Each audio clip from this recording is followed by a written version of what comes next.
It's our tail of the tape. Blair Cobb's 31, 7 years younger than Brad Solomon, who brings in an impressive 29-3 record with 9 knockouts. Blair has never tasted defeat. In the wild card gym, that's the one thing you've got going for you, Sergio. There's always somebody probably better than you. Oh, that might have rattled Brad Solomon a little bit. Yeah, that was a left hand. Caught him on top of the head. I think that did rock Solomon right there. He's got that smile on his face, and sometimes that smile is used to disguise how you're actually really feeling. Absolutely. There's that right hand. You can see that Solomon's looking for that right hand. That's the punch that Cobbs is susceptible to. He's been dropped by that overhand right. And going back to your question, Todd, yeah, man, if you could survive at the wild card, I mean, we have some of the best sparring in the West Coast right there. And he became the alpha, he says. But Freddie Roach knows better. He says, yeah, he's climbing the ladder. Have you ever sparred at wild card? All the time, and some of the best. I sparred Vernon Forrest there for the first time, actually. Nice left hand. A great article by Lance Pugmire on the life and times of Vernon Forrest. Great person, great human being, amazing fighter. As Blair Cobbs continues to track down Brad Solomon. Right hand, and that stood Solomon straight up. I love this pressure by Cobbs. Normally, he pot shots, but right here he's putting the combinations together nicely, backing up Solomon.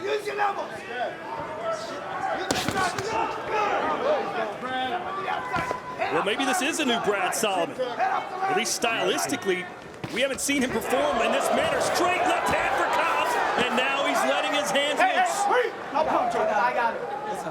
That's what makes Blair Cobb so exciting, because he can get hurt. He can get hit with something big. He is vulnerable. You see the chin in the air, but he comes right back. He's very offensive-minded. Solomon not pulling back anymore with that centaur stance anymore. He's covering his ribs a little bit more. He doesn't want to get hit with that solid jab from Cobbs. Again, Cobbs catches Solomon leaning back.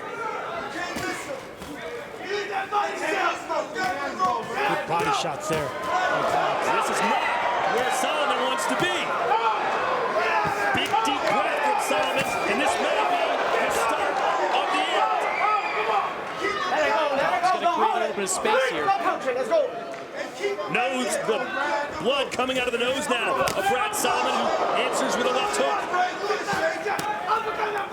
Cobb's not to be deterred.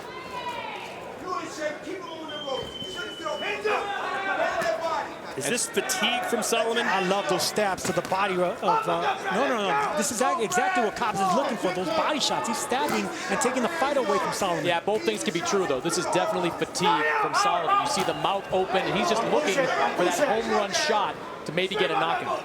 Cobbs has been caught with several power punches from Solomon, but to his credit, he's walked right through him for the most part. It's the body shots, I think, that's having the effects.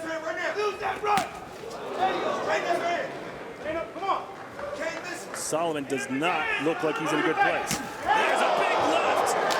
Cobbs, wide left hook.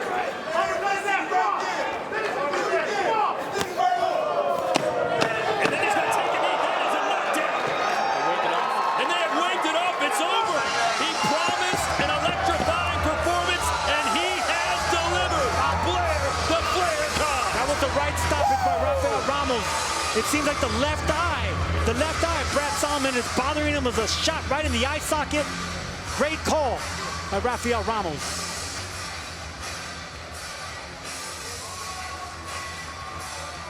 And again, this is for the WBC Flyweight Championship of the World. Zamora is the champion, 32 years old, and despite just being 1 year older than Esparza, I mentioned a wide gap in professional experience. 5'2" is Zamora's 65-inch reach, 5'3", 64 inches for Esparza.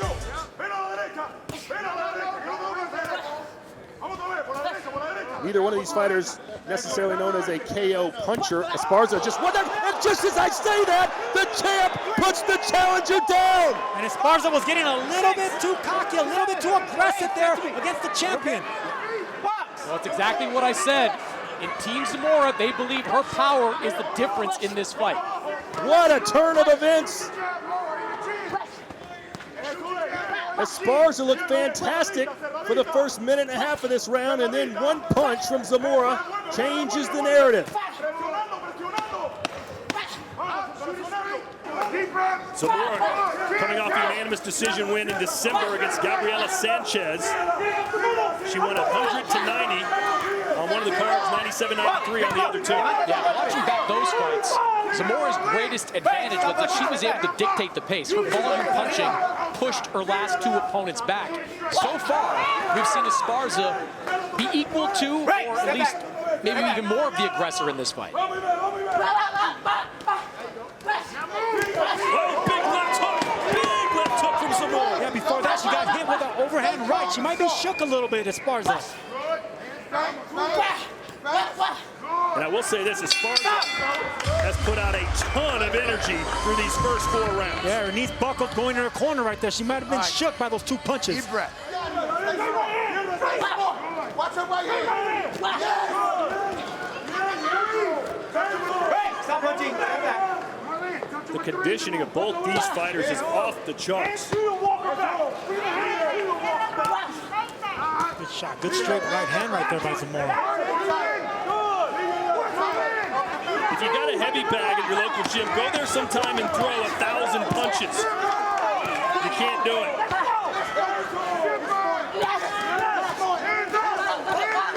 Nice flurry at the end for the champ. And I think maybe Esparza thinks the fight's over. There's still a round to go, everybody. Yes. There's one more round. Get it through. Get it through. And hey, you got to fault the corner for that one, Chris. The corner was just as happy as she was. We celebrate too early. It's okay. James Cooper apologizing for celebrating too early.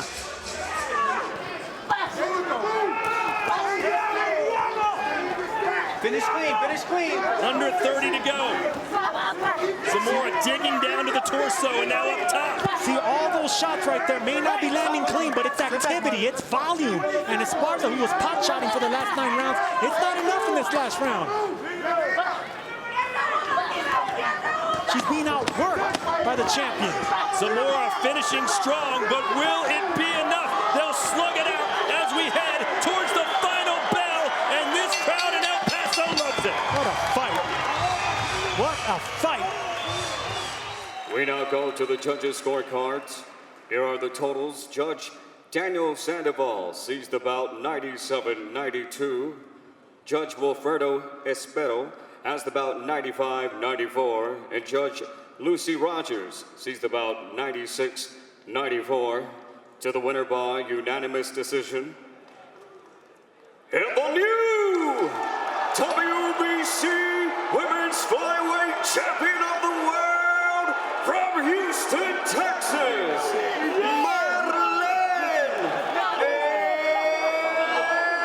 Esparza. Here's our tail of the tape for our co-main event of the evening. 168-pound super middleweight division, Bektemir Melikuziev, who trained as a karate fighter growing up because there was no boxing coaches in his town, so his strikes look a little unorthodox. That's because they are unorthodox. Gabe Rosado, Philly fighter through and through. He's been in the wars, he's been in the battles. Can he erase this young up-and-comer? See, if you're going to fight a southpaw, I prefer not fighting southpaws, but if you are going to fight a southpaw, you want to fight aggressive southpaws that come forward and don't use their advantages. And if you are going to fight a left-hander, I prefer to fight someone like Melikuziev, who doesn't use those angles of the southpaw, really. He's an aggressive, offensive-minded fighter.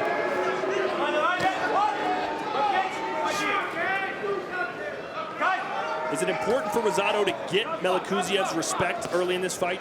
I think it is, especially when it comes to punch output. I mean, Rosado-Jacobs was a difficult fight to score, but Rosado, even though he thought he won, he only landed about 6 punches per round per CompuBox. So it's tough to claim victory when you're not landing the clean shots. Overhand right there from Rosado.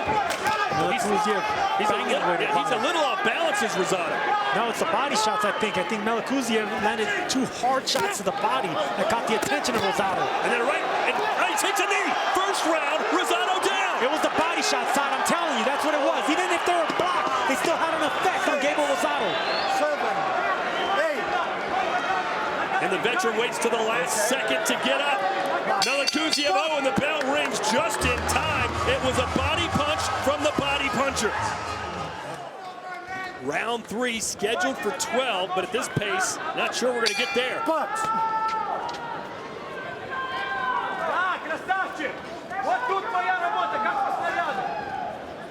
So what's the strategy now, Sergio, for Rosado? Rosado, he's a master of slowing down the pace like he did with Jacobs, and the reason he's like that is because he's so experienced, and he's been in there with some big, strong punches, so that doesn't intimidate him. He knows how to slow down the pace. Left to the body, Melikuziev stepping in and just firing with all his might, and he caught Rosado again. See, and that's the problem when you're blocking shots by a massive puncher.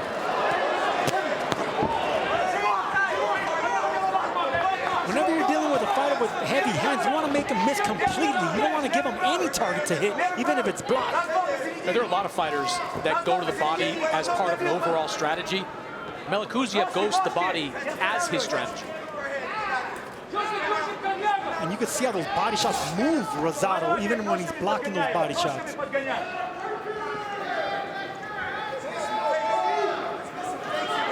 Melikuziev's hands are like rosin.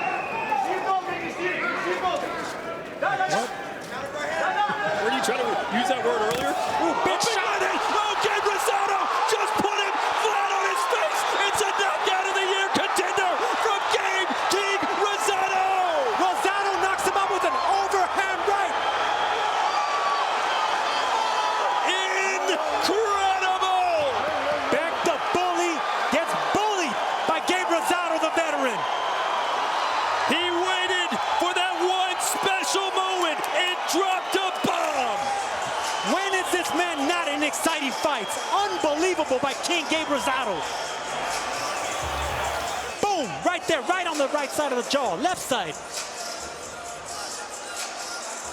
And it reminded me of Manny Pacquiao and Marquez. Marquez setting him up with that right hand. Melikuziev coming face first. Anytime a fighter falls face first, you know he's out. Rosado told us, no one bullies me, I will bully back. And he erased him in El Paso. It's our main event of the evening.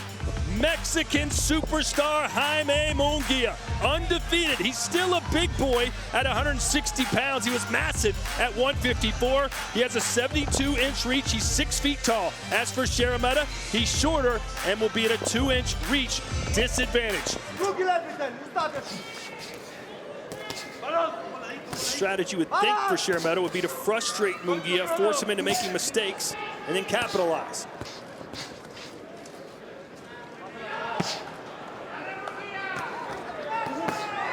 Nice left to the liver area. Straight a little low. But you don't want to get discouraged. Keep throwing that shot, There just like again. that. There it is again. And even that one was on the belt line, but as long as you're throwing it on the opposite side of the referee, he's not watching. He can't see that side. No.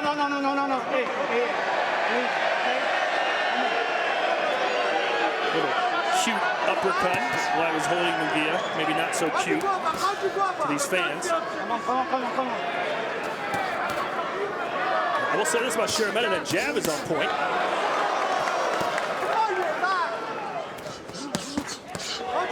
And there is Eric Morales in the corner of Jaime Munguia. And what do you make of that partnership so far, Chris? I think it's been excellent. I mean, look, you've got an offensive fighter in Jaime Munguia. You want to maximize that offense. You could bring in a more defensive-minded coach. Virgil Hunter comes to mind.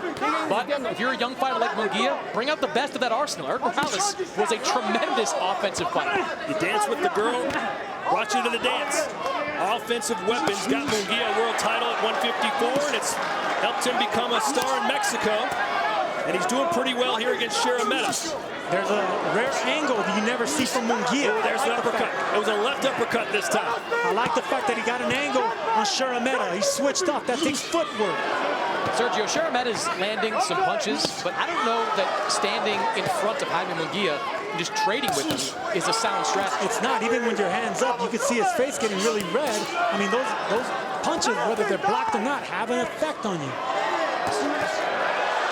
Not only that, but you're giving the bigger, stronger fighter confidence to come forward because he's landing something, even if it's on the outside of his gloves. Szeremeta already looking fatigued, taking deep breaths. You see there, his mouth is wide open.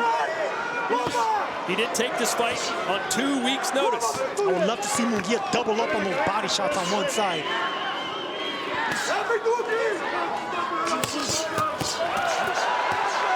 Szeremeta's seeing a lot of them, and they're all hitting him right in the face.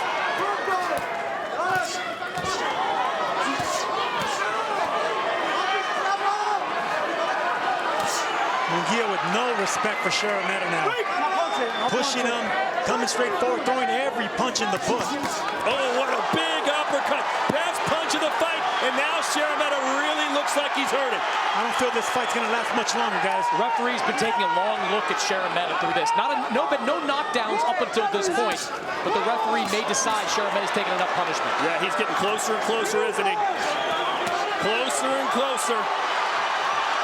Szeremeta does answer back. This crowd wants blood, though. 2-3 left hooks by Szeremeta. Boy, he just missed. He just missed with that uppercut. Under a minute to go here in round 6. This very well could be the last round of this fight.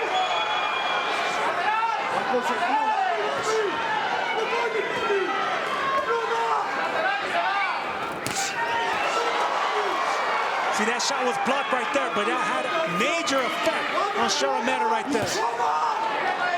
Whenever you're tired and whenever you're rocked, even those block shots hurt. There it was, and then a straight. Szeremeta fighting back, give him credit, refusing to give in.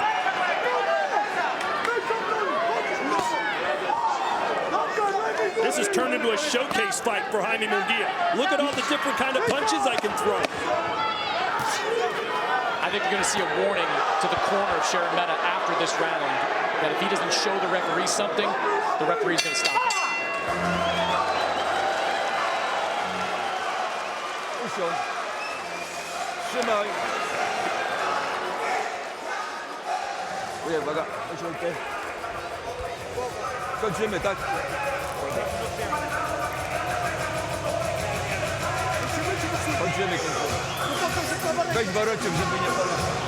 How we doing? You okay? Just finished with you. That's it. There it is. It's over. And that is it. On his stool. Jaime Munguia doesn't know yet. Now he does. It's over. That'll go down as a knockout. Jaime Munguia, 37-0 with 30 KOs and a nice performance in El Paso. It took Golovkin 7 rounds to take out Szeremeta. Munguia did it in 6, making Szeremeta retire in his stool. It was just way too much for Kamil Szeremeta. And you could see after that, or during that 6th round, the referee was looking for an opportunity to step in and stop the fight. He went to Kamil Szeremeta's corner to effectively say that, and Szeremeta said, "I'm done. I don't want any more."